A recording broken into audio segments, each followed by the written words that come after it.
Hello and welcome to this tutorial on how to get longitude from Sun Meridian Passage.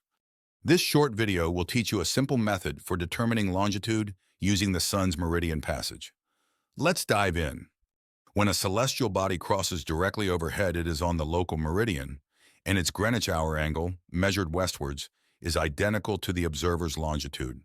Therefore, if Greenwich mean time of the local meridian passage is determined, Greenwich hour angle can be found, and longitude can be computed.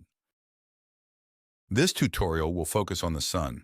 Finding the exact time of the meridian passage involves observing the Sun's altitude a few minutes before it reaches the meridian, and again after it has passed the meridian, when it reaches the same altitude as the first observation. Meridian passage occurs midway between these two observation times. To pinpoint the exact time of meridian passage, follow these 5 steps. Take a first sight a few minutes before the Sun reaches the meridian. Take a noon sight, as you would normally do to determine a latitude. Set the sextant to the altitude observed in the first sight, and keep observing the Sun's movement through the sextant. Once the Sun reaches that same altitude again on its descent, record the time. Calculate the average of the two observed times by adding them and dividing by 2. With the Greenwich mean time of meridian passage, obtain Greenwich hour angle from the almanac in the usual way. Longitude equals Greenwich hour angle measured westwards.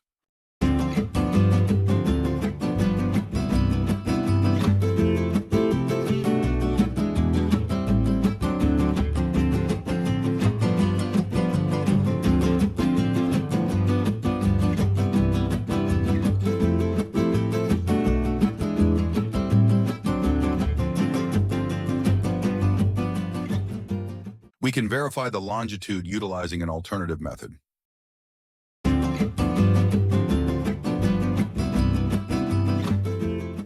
And there you have it, longitude from the Sun's meridian passage. Knowledge shared is knowledge squared. Share this video with your fellow seafarers.